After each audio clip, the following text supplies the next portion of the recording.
नमस्कार, मैं कुमुद कांत पांडे अपने ही चैनल कुमुद सर पर आप लोगों का स्वागत करता हूं। साथियों, आज के इस वीडियो में आप एक ऑडियो इंटरव्यू को सुनेंगे और ये इंटरव्यू है पटना उच्च न्यायालय के एडवोकेट AN तिवारी सर, जो कि नेशनल फेडरेशन ऑफ ब्लाइंड के सचिव हैं। जी हाँ, यह वही नेशनल फेडरेशन ऑफ ब्लाइंड है जिसके जरिए शिक्षक नियोजन छठे चरण पर एक PIL और रीट पिटीशन दायर किया गया है, जो कि डबल बेंच मुख्य न्यायाधीश संजय करोल के बेंच में सुनवाई हो रहा है। बीते दिनों 24 जुलाई को इसका सुनवाई हुआ, जिसका ऑर्डर शीट कल जारी हुआ, जिस ऑर्डर शीट में स्टे ऑर्डर को साफ साफ दिखाया गया है। इन्हीं मुद्दों पर विस्तृत जानकारी लेने के लिए मैंने बातचीत की है AN तिवारी सर से। अतः मुझे उम्मीद है कि इस इंटरव्यू को आप पूरे अंत तक सुनेंगे और अच्छा लगेगा तो आप कमेंट भी करेंगे और इसे ज़्यादा से ज़्यादा लोगों तक शेयर भी करेंगे। तो साथियों, अगली आवाज़ AN तिवारी सर का। मेरे साथ अभी फोन लाइन पे मौजूद हैं नेशनल फेडरेशन ऑफ ब्लाइंड के सचिव और पटना उच्च न्यायालय के अधिवक्ता AN तिवारी सर। सर, आपका मेरे चैनल पर स्वागत है। धन्यवाद सर, जैसा कि आपके संस्था के द्वारा एक PIL दायर किया गया था बिहार शिक्षक नियोजन को लेकर के, जिसके संदर्भ में कल ऑर्डर शीट आया उसका, क्योंकि उसका सुनवाई 24 जुलाई को हो गया था, ऑर्डर शीट आना बाकी था। आपके हाथ में ऑर्डर शीट पहुंच गया होगा। सर, उस पर विस्तृत जानकारी लेना चाहूंगा कि ऑर्डर शीट में किन किन बातों का उल्लेख किया गया है। ऑर्डर शीट तो पहुंच गया है, हर एक जगह पहुंच गया है, यानी ऑनलाइन वेबसाइट पे भी उपलब्ध है जी।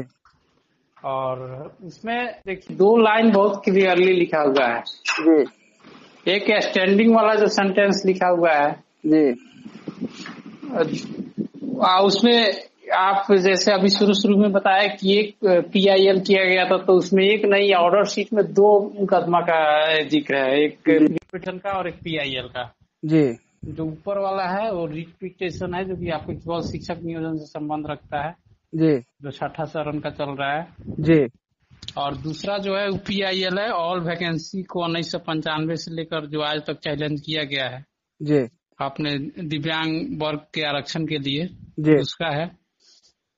और ये दोनों मुकदमा का स्टे ऑर्डर सेम है जी। और ये स्टे ऑर्डर है, उसमें जो स्टैंडिंग वाला सेंटेंस लिखा हुआ है उसका सीधा तौर पे सरल भाषा में अगर बताया जाए, आम भाषा में जी, तो उसमें शिक्षक नियोजन का जो भर्ती प्रक्रिया चल रहा था जी, उसके सहित ऑल वैकेंसी को जो चैलेंज किया गया है जी, उसको न्यायालय के अगले आदेश तक स्टे करने का, यानी रोकने, बाधित करने का बात कही गई है जी। और जब तक न्यायालय का अगला आदेश नहीं आता कि हाँ आप इस तरीके से कोई माने गाइडलाइन नहीं आता कि किस गाइडलाइन के अकॉर्डिंग आप भर्ती कर सकते हैं जी। यानी हम लोग का जो आरक्षण को लेकर मुकदमा है, तो हम लोग को आरक्षण को लेकर किस तरीके से आप भर्ती कर सकते हैं, तब तक कोई भी भर्ती सही तरीके से हो नहीं सकता है।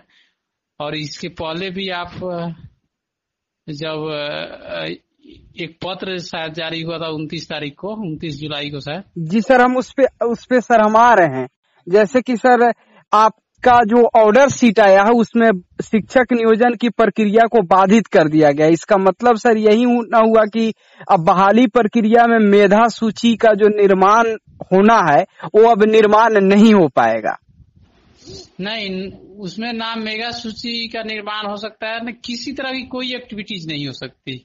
यानी जब तक आपका जजमेंट नहीं आ जाता तब तक बिहार सरकार को हाथ पर हाथ धरे बैठे रहना है। लेकिन सर, आपको एक जानकारी दे दूं कि विगत दिनों शिक्षा विभाग के वरीय अधिकारी अरशद फिरोज सर के द्वारा एक लेटर जारी हुआ जिसमें बतलाया गया है कि 6 to 8 का मेधा सूची का निर्माण अगस्त महीने में पूरा कर देना है।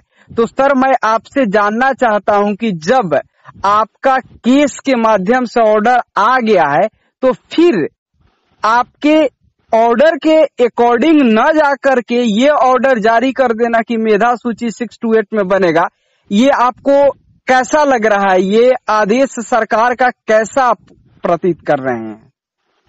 सरकार का आदेश इसमें प्रतीत नहीं किया जा सकता है कि सरकार भर्ती करना अभी फिलहाल नहीं चाहती है जी, क्योंकि जो बात हाई कोर्ट का अगर आदेश है, जी, माननीय उच्च न्यायालय का जब आदेश है कि हमारे बिना आदेश का भर्ती नहीं, प्रक्रिया को आगे नहीं बढ़ा सकते, जी, तो हर कोशिश ये करना चाहिए जी, कैसे हम परमिशन ले लें हाई कोर्ट से, आदेश ले लें कि भर्ती को आगे बढ़ाया जाए। जी, तो उस परमिशन यानी आदेश लेने के बजाय रोज एक आदेश पारित कर दिया जाता है कि हम मेगा सूची बनाएंगे, नियुक्ति पत्र जारी नहीं करेंगे। तो ये कहीं ना कहीं बस धोखा है अभ्यर्थियों के साथ, और सरकार अभी फिलहाल भर्ती को कहीं ना कहीं उलझा के रखना चाहती है। क्योंकि देखिए अब इसके बाद होगा क्या, ये तो मैसेज जाएगा 19 तारीख को जो सुनवाई है वहाँ पे, तो किसी न किसी तरीके से मैसेज पहुंचेगा, पत्र जारी किया गया पिछले दिन जी, तो उस पे फिर न्यायालय का कुछ न कुछ तो सख्त रवैया होगा ही होगा, ये तो स्वाभाविक है जी। वही किसी भी वरीय पदाधिकारी का, न्यायाधीश का, महामहिम का अगर आदेश का आप उल्लंघन करते हैं तो क्या उसको खुशी होगी? उसको तो परेशानी होगी, तो अवमानना का विषय बन जाएगा सर।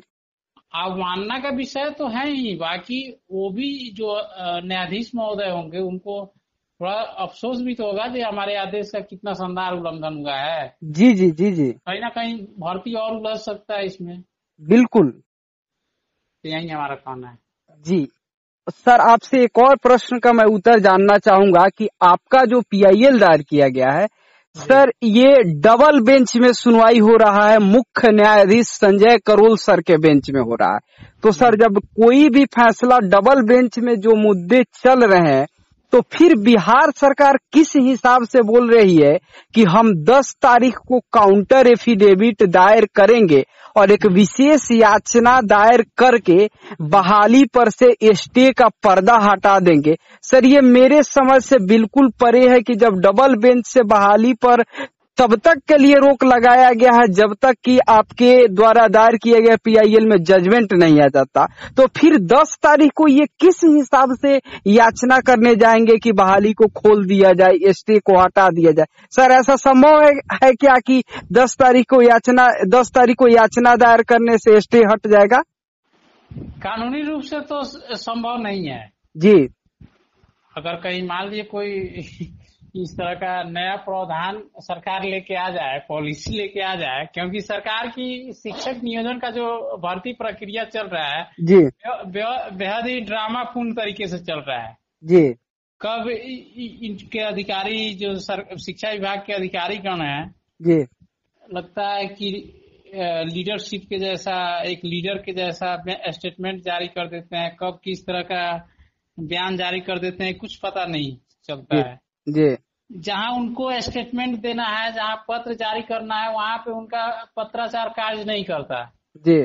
यानी एफिडेविट काउंटर साइन जब जमा कराना था 13 जुलाई को हमारे PIL को लेकर जी, तो वहां पे 13 जुलाई से 20 जुलाई हुआ, 20 जुलाई से अब देखिए रहे 19 अगस्त तक पहुंच गया मामला जी, जो कि 13 जुलाई को ही रोका जा सकता था जी।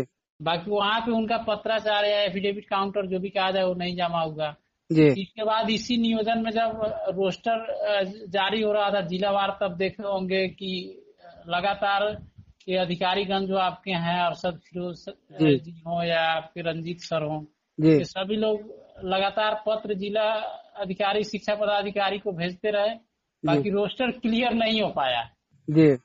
दिव्यांगों का जो रोस्टर है वो क्लियर नहीं हो पाया किसी जिला में। ये लोग पत्राचार लगातार किए हैं, ऐसा नहीं है ये लोग नहीं किए हैं जी।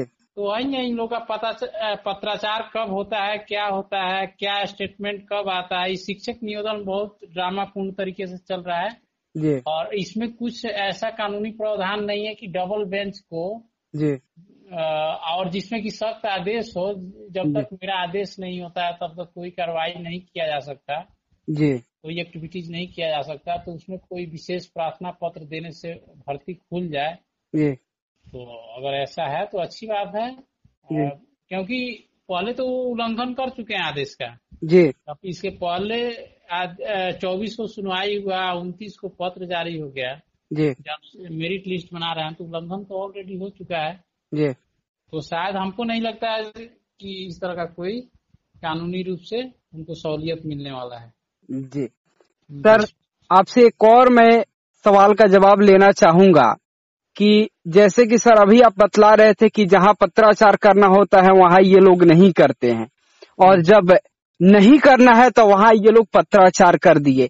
यानी 6 to 8 का आदेश निकाल देना और ये कह देना कि हम 10 तारीख को विशेष याचना लेकर के और शपथ पत्र दायर करने जाएंगे, जबकि डबल बेंच मुख्य न्यायाधीश संजय करोल सर के बेंच से आपके फेडरेशन ऑफ ब्लाइंड के द्वारा दायर किए गए केस के माध्यम से स्टे ऑर्डर आ गया है। तो मैं सर इसे लॉलीपॉप समझूं तो इसमें कोई आपत्ति है सर आपको? ये अभ्यर्थियों के साथ लॉलीपॉप मुझे लगता है महा लॉलीपॉप है, ये धोखाधड़ी के अलावा दूसरा कुछ नहीं है। 10 तारीख को याचिका एफिडेविट काउंटर साइन जमा करने जा रहे हैं। जी इससे पहले कहीं ना कहीं उनको ये शायद ज्ञात नहीं है कि जो डबल बेंच का स्टे है उसके लिए वो क्या कानूनी उपाय करेंगे। उनको इसके बारे में पहले विशेष ध्यान देना चाहिए। उसके बाद सिंगल बेंच वाला तो मान लिए कुछ देर के लिए जो 2 पिटीशन है, जी बीएड डीएलएड अभ्यर्थियों का, दूसरा शायद दिसंबर वाला, तो इसको तो मान लिए कुछ देर के लिए डबल बेंच से परमिशन ले लेंगे। जी किंतु डबल बेंच में उसके लिए किससे परमिशन लेने जाएंगे? बिल्कुल बिल्कुल सर, तो यही समस्या है और एक केवल धोखाधड़ी है, क्योंकि जो काम करना चाहिए अभी फिलहाल आवश्यकता है जी जान झोंक कर जैसे भी हो। जी वो जो पीआईएल है हमारा, एक रिट पिटीशन और एक पीआईएल है डिसेबल वाला, जी डबल बेंच में दोनों रन कर रहा है। जी उसके लिए किसी भी तरह एफिडेविट काउंटर साइन जो न्यायालय के द्वारा कहा गया है उसको जमा करके इस समस्या को सॉर्ट आउट करने की जल्द से जल्द आवश्यकता है। जी क्योंकि उसमें एफिडेविट काउंटर साइन आरक्षण के अकॉर्डिंग जमा हो जाएगा, उसके बाद अपने आप न्यायालय कह देगा कि ठीक है भर्ती प्रक्रिया को आगे बढ़ाया जाए। तो वो नहीं हो पा रहा है इन लोगों से, वो सही से नहीं हो पा रहा है। और इस तरह हवाबाजी में केवल माने आज तक किसी राज्य सरकार का पत्राचार फेसबुक पे अपडेटिंग सुने हैं? हर एक जगह वेबसाइट पे अपलोड होता है। जी आपके राज्य सरकार के आईएएस अधिकारी लोग फेसबुक पे अपलोड करते हैं। तो इससे ज्यादा हवाबाजी क्या चाहिए? जी बिल्कुल बिल्कुल सर, हम आपसे कहना चाहेंगे कि सर इस वीडियो को यदि शिक्षा विभाग तक पहुंचे ये वीडियो और वहां अधिकारी लोग यदि इस वीडियो को देख रहे हैं, सुन रहे हो, तो उनको सर आप ऑर्डर सीट आने के बाद और इसी बीच में 6 to 8 के लिए लॉलीपॉप देना और 10 तारीख को काउंटर एफिडेविट का लॉलीपॉप देने के संदर्भ में उन अधिकारियों को और उस विभाग को आप क्या संदेश देना चाहेंगे अपने ऑर्डर सीट के अकॉर्डिंग? उन अधिकारियों से विशेष मेरा अनुरोध होगा, निवेदन आग्रह होगा कि ये जो अभ्यर्थी हैं, जो युवा वर्ग से सभी लोग लगभग बिलोंग करते हैं जी, इनके साथ इस तरह की धोखाधड़ी न की जाए जी, और उनको वास्तविक स्थिति से रूबरू कराई जाए जी, क्योंकि उनके कैरियर हैं। उनको मान लिए कि शिक्षक नियोजन अभी फिलहाल राज्य सरकार को या अधिकारी गणों को नहीं करना है जी, कोई बात नहीं, वो अपना कैरियर दूसरे क्षेत्रों में देखेंगे, अपना भविष्य अलग क्षेत्रों में बनाएंगे जी, किंतु भर्ती को और उलझा के रखना जी, ये कहीं ना कहीं युवा अभ्यर्थियों के लिए, जो कि भावी शिक्षक अभ्यर्थी हैं और राज्य के देश का कहीं ना कहीं भावी भविष्य निर्माता भी हैं जी, तो उनके भविष्य के साथ खिलवाड़ करना कहीं ना कहीं नाइंसाफी है। और उन सभी लोगों को स्टे ऑर्डर जो आया है जी, इसके अकॉर्डिंग जो पत्र जारी किया गया है पिछले 29 जुलाई और 31 जुलाई को शायद जी जी जी, उसको जल्द से जल्द निरस्त करना चाहिए जी, ताकि अगले जो 19 अगस्त को, यानी अगले दिन जो 19 अगस्त को सुनवाई है पटना हाई कोर्ट में जी, national federation of the blind का पीआईएल और रिट पिटीशन का जी, उसमें भर्ती जो है कहीं अधिक समय के लिए न उलझ जाए जी इसको ध्यान रखते हुए जल्दी से जल्दी उस पत्राचार जो किया गया था उसको निरस्त किया जाए जी ताकि अभ्यर्थियों को भी और शिक्षा विभाग को भी सहूलियत रहे और उस दिन सकारात्मक सुनवाई हो सके जी और फिर से स्टे 19 तारीख को ही खत्म हो सके। मेरा चाहते हैं ताकि सभी छात्र अपना सुनहरा भविष्य का सपना साकार कर सकें। जी सर, आपसे एक और मैं सवाल का जवाब लेना चाहूंगा कि आपका सर जो PIL दाखिल किया गया है नियोजन को के संदर्भ में सर, उसमें सर एक और बड़ा सवाल अभ्यर्थियों के मन में उठते रहता है कि बहुत ऐसे दिव्यांग साथी हैं जो हम लोगों के साथ भी जुड़े हैं और आपके साथ, आपके संज्ञान में, आपके करीबी हैं, आपके समाज के और आपके संस्था से काफी बड़ी तादाद में जुड़े हैं, जो लोग दिसंबर महीना में सीटेट की परीक्षा पास किए हैं। आपके केस में सर दिसंबर सीटेट अभ्यर्थियों जो दिव्यांग साथी हैं उनके लिए भी सर कोई चर्चा की गई है या नहीं की गई है, या फिर रोस्टर से संबंधित है, या दिसंबर सीटेट अभ्यर्थी आपके केस से पूरी तरीके से आशा लगाएं ताकि उसमें जो 19 अगस्त को जजमेंट आएगा उसमें दिव्यांग दिसंबर सीटेट साथी को भी मौका मिल सकता है?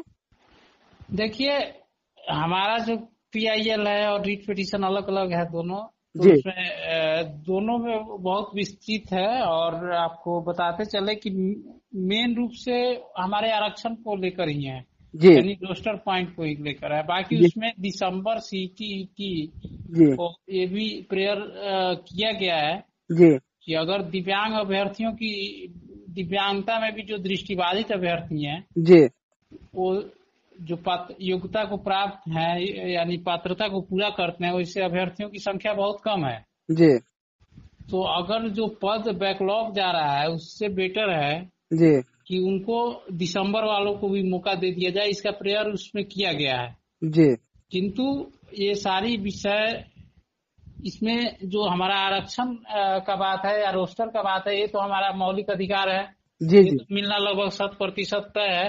जी जहाँ तक दिसंबर के अभ्यर्थियों का सवाल है, न्यायालय के ऊपर है। जी न्यायपालिका पे विश्वास है, अगर जो भी करेगा सब, हमें आशा ही नहीं पूरा विश्वास है कि दिव्यांग अभ्यर्थियों के हित में ही करेगा जी और उम्मीद जरूर किया जा सकता है किंतु पूर्णतः रूप से आश्वस्त नहीं किया जा सकता। बाकी आरक्षण के लिए पूर्णतः रूप से आश्वस्त किया जा सकता है, रोस्टर क्लियर करके दिया जाएगा और उनके आरक्षण जो 4% है दिव्यांगों का वो मिलेगा।